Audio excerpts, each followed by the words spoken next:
So we've got a lot of these frame and machine problems that are coming due. Let me see. Let's have a look. Now there's a common approach to doing these things. You want to draw an exploded view of them.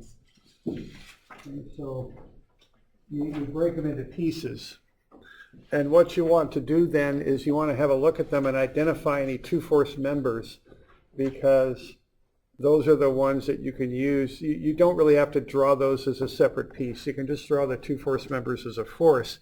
And also, of course, with a two-force member, you know its direction, which is important because that helps you to solve the problems out. So here's a frame. We have that 400-pound force pulling up. BCD is one member, one solid piece. And then if you look for a two-force member, you'll see one there. Yeah, I think CE. And to find these things, it's not, a really complex analysis. The reason CE is a two-force member, there are two pin joints, one at C and one at E, and there are no loads applied anywhere in between. So that just has two forces on it. So what that means is you know the direction of it. Okay. So that's going to be a horizontal force. Now you can kind of work your way through this, but what I'm thinking here is if I'm pulling up on this one and I'm pulling this one this way, what's going to happen to CE? Is that tension or compression on that, do you think? Let's see, I'm going to pull this thing around like that, right? And what's that going to do to E? Yeah, see, that's going to pull, E is going to be pulled out, so CE is going to have to pull it back the other direction to hold it in equilibrium. So I'm thinking CE is in tension. Okay, that'd be my guess. Now again, we don't get too worried about it. If you get the wrong guess on that, your answers will come out in the wash. But that would be what I would assume. All right, so what I'm going to want to do is get an exploded diagram. Now the other thing to notice about this one is you've got A, D, and F for reactions. You can't do anything with reactions in treating that frame as one object and find the reactions. You can't really do that. So there's no point to even try and do reactions on this. So what you want to do is break it up into an exploded view, something like that. And then you want to put the forces on there. Now you may not need to put them all on at once because I am guessing at these. But the one thing I will point out to you here is like at BX, what I'm assuming is that's going to the left and that's going down. And if that's what I'm assuming on ABG, which is this top one up here, what I'm going to assume on BCD is that the forces go the other direction. And that is one really key part to working through these, is getting these free body diagrams drawn, and to remember that if the force BX acts to the left on ABG, then it acts to the right on BCD. You got to remember to turn those forces around when you go from one member to the next. Okay, that's a key thing on these. All right. So I'm going to come up with a diagram something like that. And that's an exploded diagram. And what I'm doing here for that 1-2 force, which is what, CE? See, I'm going ahead and showing that as just a force. I don't bother to put that in as a full drawn out member. I just show it as a force. It's just easier. It simplifies my work. It's just one less thing I have to kind of deal with as I work through this. All right. So that's kind of how I would view this. All right. So what I want to start to do here is start to find something that I can kind of get a hold on and start working through. My goal here, I think, is to find the forces at B, if I remember right on this thing. So all I got to do is get to B. So remember, you don't have to solve everything out completely to accomplish that. You just have to work through in a way that you solve BX and BY. All right. Now I'm looking at the number of unknowns on these, and I start with that. I've got ABG has 4 unknowns, but I noticed that it's horizontal, so I should be able to maybe find BY just using ABG, but BX I can't get with ABG. Now the general solution approach on these things is you start at what you know, which might be over here, and then kind of work towards what you don't know. That's kind of how I think about these. All right, so that's basically how I would probably go at this one. So that's just kind of looking at it in a cursory sort of way. That's kind of what I'm seeing there. I'm probably going to be able to take a moment about A and get BY. So that's half of my answer. Now BX, I'm going to have to come in from the other side. Now I can start over here. Okay, and I've got that 600 pounds there. I don't know why I've got an F up here. I don't know what that's doing up there. It shouldn't be there. That's 600 right here, see? So I could probably start in there. I could probably get CE by using that member on the far right, EF. And once I've got that, I can translate that one over here. And then if I've got BY here, I could probably find BX by using BCD. That's kind of how I'm looking at that, okay? So it's just a matter of executing that strategy to get that done. All right. So probably what I would do here to start is I would take a sum of moments about A here. Might as well get the easy one done first. And if I've got that, what I've got is I've got 7BY, and that'll be a negative, won't it? So 7FBY. And then 7 and 6 get me 13.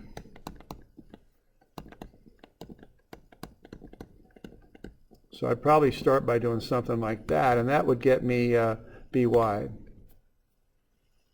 Okay. And that's 743.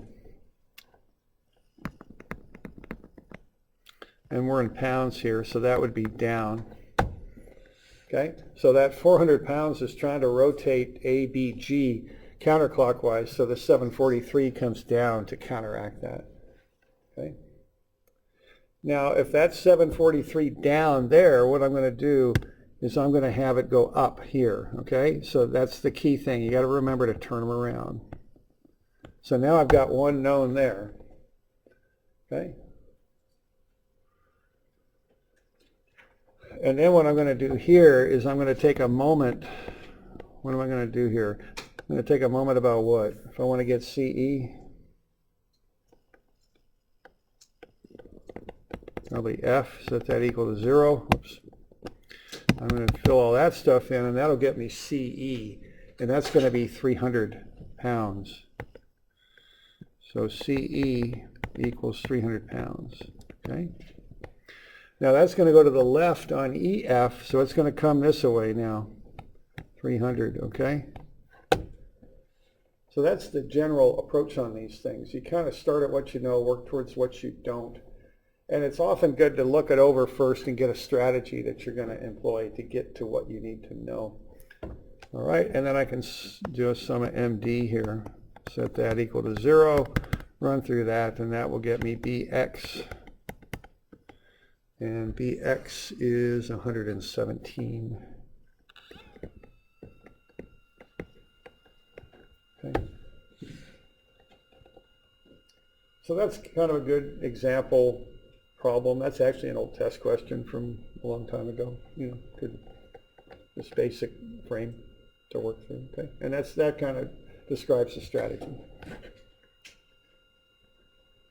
So we're doing all right with that. We got any questions on that one?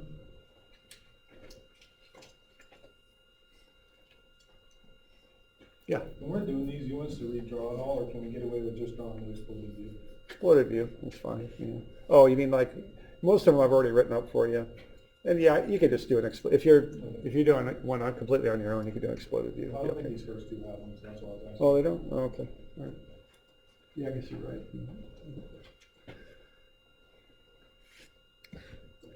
All right. You good with that? Other questions? Okay. All right. Well, we go to this next, this one here. Now, this one, I want you to draw your own exploded view of the vice grip, right? And it doesn't have to be pretty. Whatever you did in class, just turn it in. I just want you to have gone through that process and turned something in, okay? You don't need to do a problem statement. You don't need to redo it. You don't need to do any of that. Just whatever you got, just give me, okay? But I do want you to have done that, okay, on your own. Because what we're doing there, we're taking an actual object and we're do an exploded view. All right, that'll look something like that. Now notice that top jaw, we talked about that in class. See, that's just, you know, that's engineering, right? That's, and forget this stuff. This stuff is out of date, so don't worry about that. That's all gone. All right? You know, you need a good solid piece of steel up there for the jaw, but then for the handle, you don't need it to be quite so strong, so they kind of wrapped it around in a U shape. But that's a force fit in there. That jaw is firmly attached to that top handle there, so that you can consider that to be one object on your exploded view, because that's really how it acts. Okay? Right. So you're going to get something like that. And then we went over how these things work, how when they're in the locked position, you get an alignment between, there's actually a pin here. It isn't exactly a pin, it's kind of a hook on that arm that fits around the set screw is really what it is. But it functions like a pin joint, and again, that's kind of that getting out of the book and into what you would really be doing when you're working kind of thing, you know, where it isn't a perfect pin joint, but it acts like one, so we'll model it like a pin joint, right? And then we talked about how you get that alignment on that two-force member here. See, that locking arm is a two-force member, and then that push gets right in a line here with the lower arm, and that locks that jaw. That's the theory behind that. That's how that works, okay? Is getting that lower armature aligned with the locking arm, and that swings that lower jaw around and clamps. That's how these things work, okay? All right. So I just want an exploded view of that you've drawn. Don't worry about showing the screw out here. It just kind of confuses things. So you can just show that as part of the upper arm if you want. If you've already done differently, that's fine too. You don't really care. Okay. All right. All right. And then, okay, so what we're going to do then is I've given you a little bit of a simplified one for 323.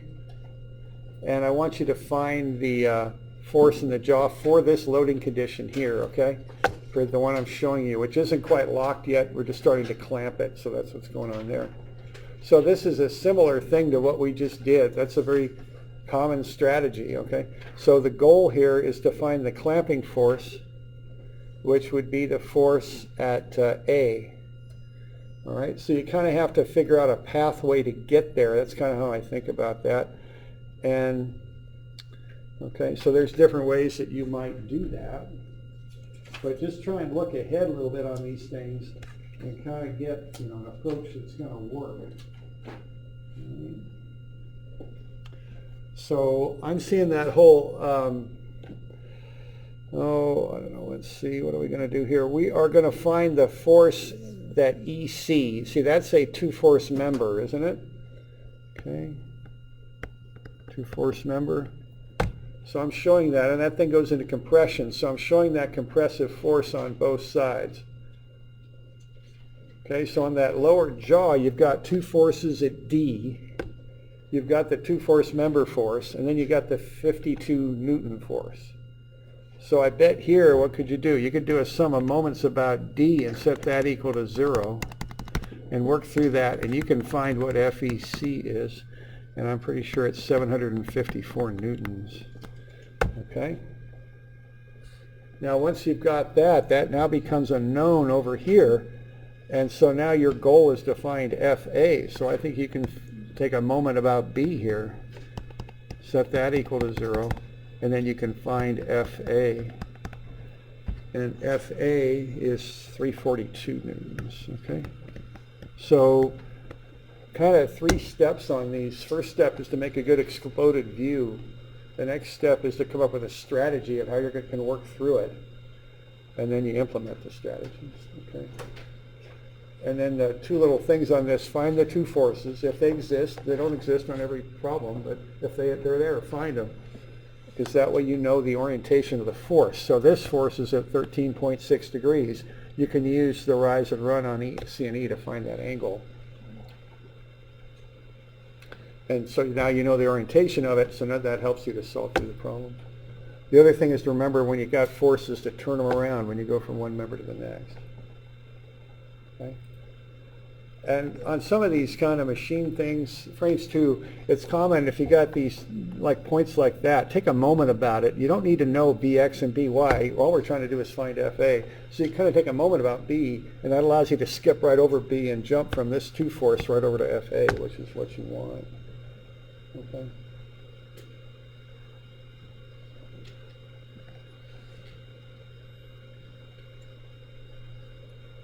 So, questions on that? Okay, with that one. Okay.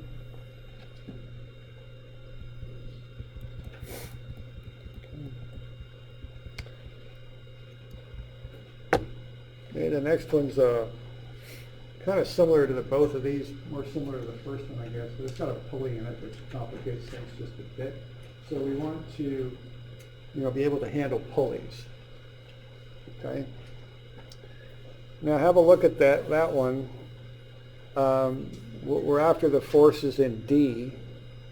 Now this may not look much like the previous one, but it's a lot like it, with the one exception it's got a pulley, and of course the geometry is all different, but it kind of has some similarities to the one before it, the 321, and how you approach it. Okay. All right, so I'd look at that thing, I look at all those pin joints and the cable and all that. I'm not going to solve for reactions on that thing. It's not going to get me anything. I'm not going to be able to do it. All right, so I'm going to have to do an exploded view, which you always seem to have to do with these kinds of problems. All right, you see any two forces on that? Yeah, EH, okay. So what EH is going to do, it's going to take that force that you saw for at H, and you can just kind of transmit it over to E, okay? And remember that EH is either in tension or compression. It's one or the other. It's like a truss member, so you have to treat it as such. All right.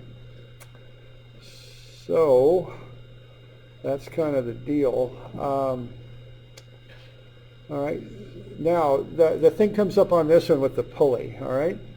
Now you don't know. You're not given the diameter of the pulley, and you don't need to know it. See, there's a way you handle pulleys on these types of problems. You take the cable forces and you put them right at the pin.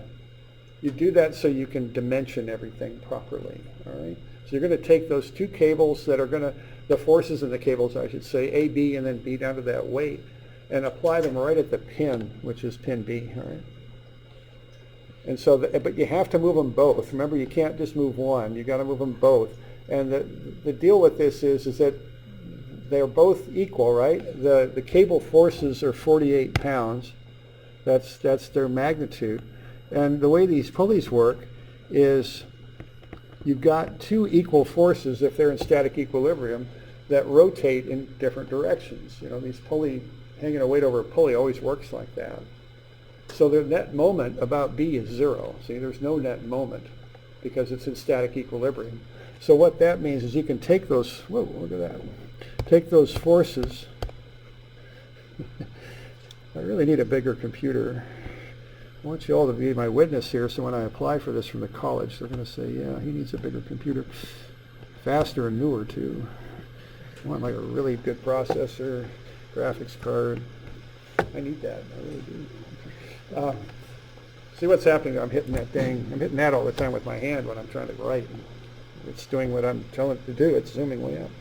Okay, so I can take those cable forces, put them right at B, is what I can do, okay? But I got to hold the angle, see? So the 48 is going to go straight down, and the 70 is going to, the one at 70 degrees will go down to the left, and that'll be 48 for both of them, okay? That's how you handle that, because that way you don't have to worry about these little funny dimensions, because if you didn't do that, you need to know that dimension there to figure out the exact location of the cable on the right, and you need to trig this little thing out to get the dimensions up to there, okay? You don't want to do that, so the easy way to do it is just put them both at the pin. But again, I want to emphasize they both have to go to the pin if that's what you're going to do, okay? They both have to move together. All right, so that's how you handle those cables. So there we go, there's a free body diagram, exploded view, okay? Now I'm looking at that one on the left because I want to find those forces at D, okay? And obviously that's the place where I look first. And I can't do much with that just yet, right? Because I've got too many unknowns. I can't take a moment about C because I got dy and dx. So I don't really want to start there. So I'm going to start on the other side, and I've got a known force. So I've got the 20.78 pounds. So what I'm going to do is kind of work my way over there from GHI. Okay, start with that, work my way through the two force number. And that's EH right there. And then I'll go to FED, And then once I've got that, I can solve for one of those D forces, and once I've got one of the D forces, I can use BCD to get the other. And actually, truth is, I already got a new computer, so I guess I'm okay. It's not big enough, though. I need a big one. Yeah, I need something bigger screen. But, okay, so we got that. All right. So what we're going to do, how we're going to start on this one on the right. What are we going to do? I'm going to think about that. What's step number 1? Yeah, so the moment's about I, right? See, you're taking the moment down here because you want to know that force, because that force will get you to this force, and that progresses you through the frame. That's how you want to think about this. That's the strategy you want to employ. You're going to set sum of mi equal to 0, and then you can find that force, and it's 45, I think, 45 pounds. So that's EH is 45 pounds, okay? Now remember to turn it around, because that thing's in tension. It'll pull on both sides. And now, see, you come over here, and you just can do another moment here and find one of the D forces. So you can go sum of MF on this one, right? Set that equal to 0, and that's going to allow you to solve for probably dx there, right? And that'll be 20 pounds now. Okay. And you got to remember to turn that around, and now you come down here and go sum of MC, right? Set that equal to 0, and that will get you 51.6.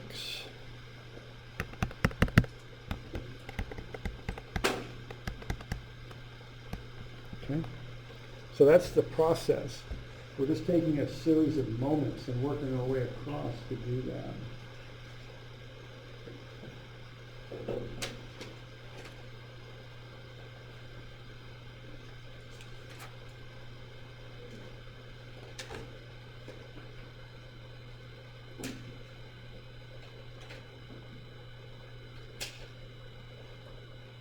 Is there any questions on that?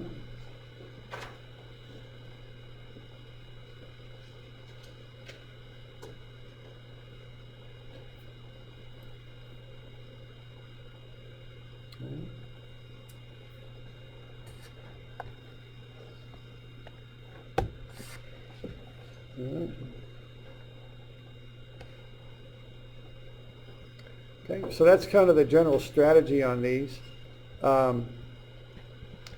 We've got, we're going to skip this one, so I did not assign this one, okay? A little excavation practice, a little engineering school for kids there at the park, but we'll skip that one. But it's not in the homework, right? Yeah, not in the homework. I didn't. Oh, it's not? No, that's the one I skipped. There was one of them I didn't assign. I'm pretty sure it's that one. Okay. Okay. But I did assign this one. So this one's got some pulleys on it, doesn't it? All right, now the thing on this is take them one at a time. You've got 3 of them, okay? And you're going to have to kind of work through this. So we got 12,000 newtons on that weight. And this whole contraption supports that weight there. It could be used to lift it, I would imagine. All right, so we want to be very kind of conscientious about this. So we want to figure out, we want to look at that. Now the first thing we want to ask ourselves is, are there any 2-force members on that one, on 325?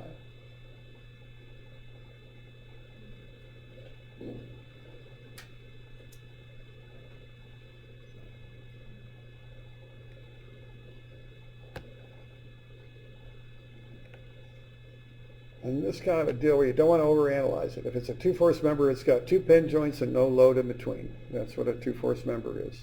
You got anything like that? I don't see anything, okay? So if it's not a 2-force member, you can't treat it like such. So I don't see any 2-force members there, okay? So there aren't any on this one. All right? Now the next thing to do is to figure out, I think I would want to know if I can, what the force is in that cable. All right. Now, when you're doing cables, what I like to do is track through them, okay? Figure out first how many you've got, because especially when you're doing engineering school, some of those problems they make up in statics and dynamics and I don't know what else, they get a little crazy with their cables. So we want to kind of have a look at this one and kind of see how many we got, okay? So start at the origin and just track it around. So it looks to me like we got one cable. Well, that's it, all right? Okay with that?